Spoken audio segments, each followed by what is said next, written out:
Teknologi memudahkan kamu untuk mulai berbisnis, bahkan dari usia muda sekalipun. Halo semuanya, nama saya Michael. Selamat datang di channel saya, Sikutu Buku. Kali ini, saya akan bahas kisah inspiratif dari Harsh Dalal, seorang remaja berumur 19 tahun yang menjadi CEO dari bisnis startup senilai $25 juta di Singapura. Sebelum kita mulai, buat kalian yang mau support channel ini agar terus berkarya, caranya gampang banget. Kalian cukup klik subscribe dan nyalakan loncengnya.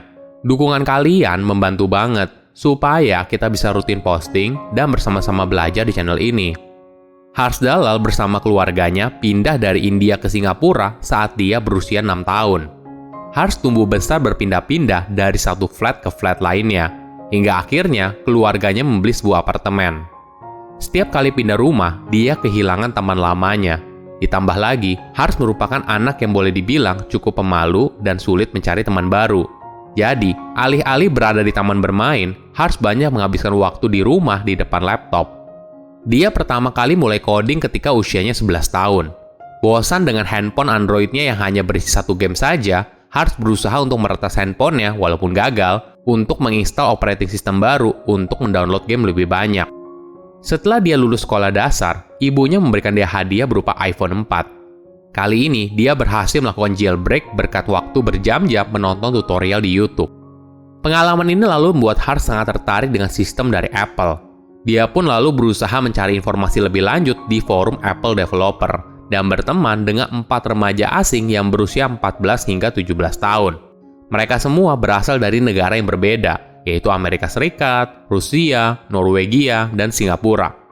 Karena membahas soal jailbreak, dia pun lalu di-ban dari Apple Developer karena hal itu tidak diperbolehkan. Beruntungnya, Harsh masih menyimpan email teman barunya tersebut sebelum akhirnya mereka di-ban dari forum. Saat berumur 13 tahun, Harsh tidak pernah menyangka kalau aplikasi perekam layar smartphone yang dibuat bersama 4 temannya itu bisa viral. Ide ini berasal dari pengamatan mereka kalau banyak remaja ingin merekam layar iPhone mereka.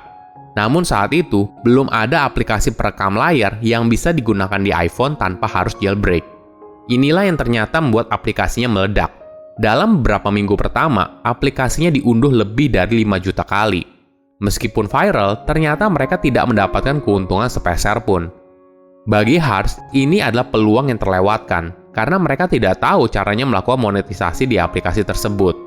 Saat itu mereka tidak menaruh aplikasinya ke dalam App Store karena tidak sanggup membayar biaya tahunannya sebesar $99.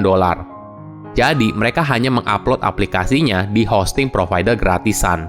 Ternyata, 5 juta unduhan langsung bikin jebol bandwidth hosting provider gratisan itu. Harsh dan timnya juga kaget dan tidak menyangka proyek pertama mereka bisa sesukses itu. Walaupun begitu, kesuksesan mereka ternyata memberikan jalan untuk mulai berwirausaha. Pengalaman ini menunjukkan kalau mereka bisa melakukan hal besar tanpa harus menjadi dewasa dulu. Setelah menciptakan aplikasi perekam layar, Harsh selalu menciptakan alternatif App Store bernama iDownload Pro.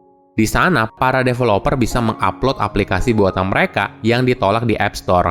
Jadi, ini semacam tandingan dari App Store. Walaupun sudah diunduh lebih dari 3 juta kali, mereka akhirnya menutup iDownload Pro pada tahun 2015 karena biaya operasionalnya yang terlalu besar. Tantangan lainnya juga berasal dari Apple yang saat itu gencar menutup App Store tidak resmi. Harsh dan rekan bisnisnya lalu mulai menawarkan jasa pembuatan software dan website mulai dari $99. Jasa tersebut ditawarkan melalui website mereka dan Google Ads. Karena usianya yang terlalu muda, akhirnya salah satu remaja tersebut berhasil meyakinkan ayahnya untuk mendirikan perusahaan mereka di UK. Dan akhirnya, klien pertama mereka bersedia membayar $299 untuk pembuatan website. Harsh dan rekannya harus memasang tarif yang murah karena saat itu persaingannya sangat ketat. Karena harganya yang sangat murah, margin keuntungan perusahaan boleh dibilang hampir tidak ada. Harsh mengibaratkan, jika dia memilih untuk bekerja di McDonald dengan jumlah jam yang sama, mungkin dia akan mendapatkan uang yang lebih banyak. Kerja keras mereka akhirnya terbayarkan.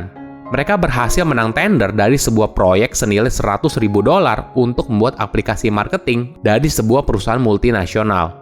Mereka berlima lalu mengambil masing-masing $10.000 dan menaruh sisanya ke dalam kas perusahaan. Saat itu usia Harsh baru 16 tahun dan dia tidak pernah melihat begitu banyak angka nol di tabungannya selama dia hidup. Seperti kebanyakan remaja, dia juga menghabiskan uangnya ke permainan komputer. Selain itu, Hars juga membeli 3 Bitcoin masing-masing seharga $400. Dan di kemudian hari, dijualnya untuk mendapatkan keuntungan 5 digit dan diinvestasikan lagi ke dalam perusahaannya. Hars boleh dibilang menjalani 2 kehidupan yang berbeda. Di satu sisi, dia adalah seorang murid, dan di sisi lain, dia adalah founder dari sebuah startup.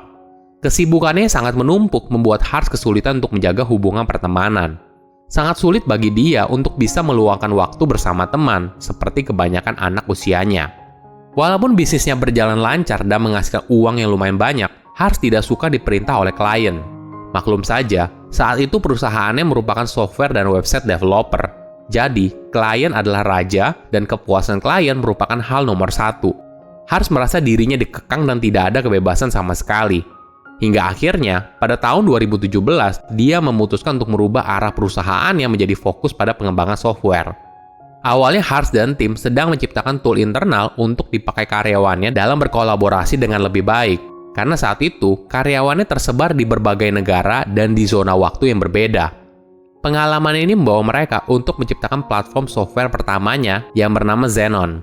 Jadi, ini adalah platform yang membantu developer untuk berkolaborasi dan telah memiliki jumlah pengguna mencapai lebih dari 70.000. Untuk bisa mewujudkan ambisinya dalam merubah arah perusahaan, Hars harus mendapatkan pendanaan untuk mendukung perkembangan bisnisnya. Dia pun mengirimkan ratusan email kepada venture capitalist. Namun, hanya sebagian kecil memberikan respon. Salah satu venture capitalist bahkan bilang kalau Hars terlalu muda untuk perusahaannya bisa dipertimbangkan dalam hal pendanaan. Kenyataan ini sangat membuatnya sedih. Walaupun begitu, Hars tidak menyerah. Hingga suatu hari, dia mendapatkan telepon dari sebuah perusahaan penanam modal di Amerika Serikat. Saat itu ada kejadian yang cukup menarik. Jadi, Hars ditanyakan soal berapa annual recurring revenue dari perusahaannya. Ini adalah salah satu metrik yang disukai oleh para investor, karena berarti ada pendapatan rutin yang diterima oleh perusahaan tersebut. Saat itu dia tidak tahu apa itu annual recurring revenue. Tapi supaya calon investornya tidak ilfil, Hars selalu pura-pura ada kendala teknis. Padahal di waktu yang bersamaan, dia sedang googling dan mencari tahu pengertian dari annual recurring revenue. Maklum saja, dia hanya remaja biasa dan belum berpengalaman. Pada saat itu, Hars berhasil mengumpulkan $9,8 juta dari pendanaan seri A perusahaannya. Saat ini Hars merupakan CEO dari perusahaannya bernama Teamlabs dengan jumlah karyawan mencapai 120 orang dan tersebar di 8 kota dari negara yang berbeda. Startup pengembangan software yang berhasil menggait banyak perusahaan besar seperti Coca-Cola, Google, dan Hilton. Usia muda seringkali diremehkan oleh orang yang lebih tua. Jangan jadikan ini sebagai alasan kamu untuk berhenti melakukan apa yang kamu sukai. Silahkan komen di kolom komentar pelajaran apa yang kalian dapat ketika tahu informasi ini. Selain itu, komen juga mau tahu informasi apa lagi yang saya review di video berikutnya. Saya undur diri, jangan lupa subscribe channel YouTube Sikutu Buku. Bye-bye.